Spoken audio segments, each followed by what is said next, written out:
താമരശ്ശേരി ഷഹബാസ് കൊലക്കേസിൽ കൂടുതൽ വിദ്യാർത്ഥികളെ പ്രതി ചേർക്കാൻ പോലീസ് നിയമോപദേശം തേടും. അക്രമം നടത്താൻ ആഹ്വാനം നടത്തിയവരിൽ കൂടുതൽ വിദ്യാർത്ഥികൾ ഉൾപ്പെട്ടിട്ടുണ്ടെന്ന് കണ്ടെത്തിയിരുന്നു. കേസിൽ മെയ് അവസാനത്തോടെ കുറ്റപത്രം സമർപ്പിക്കും.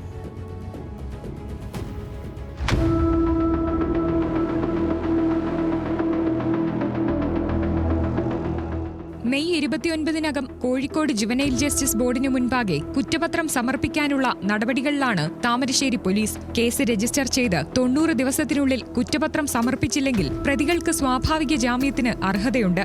ഈ പരിഗണന ലഭിക്കാതിരിക്കാനാണ് വേഗത്തിൽ കുറ്റപത്രം സമർപ്പിക്കുന്നത്. കൊലപാതകത്തിൽ മുതിർന്നവരുടെ പങ്കിന് തെളിവ് ലഭിച്ചിട്ടില്ലെന്നും അന്വേഷണ സംഘം അറിയിച്ചു. കുട്ടികൾ തമ്മിൽ സംഘർഷമുണ്ടായപ്പോൾ സ്ഥലത്ത് മുതിർന്നവരുടെ സാന്നിധ്യം ഉണ്ടായിരുന്നുവെന്നാണ് ഷഹബാസിന്റെ കുടുംബത്തിന്റെ ആരോപണം. നഞ്ചക്കടക്കമുള്ള ആയുധങ്ങൾ നൽകിയത് കുറ്റാരോപിതനായ കുട്ടിയുടെ പിതാവാണെന്നും കുടുംബം വ്യക്തമാക്കിയിരുന്നു.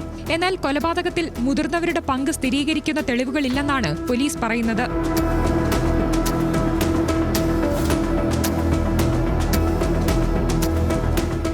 കേസിൽ കുറ്റാരോപിതരായ 6 വിദ്യാർത്ഥികൾ നിലവിൽ വെള്ളിമാടുകുന്ന് ഒബ്സർവേഷൻ ഹോമിലാണ്.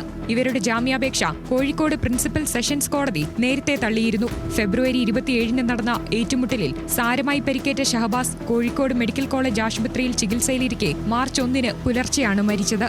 ന്യൂസ് മലയാളം, കോഴിക്കോട്.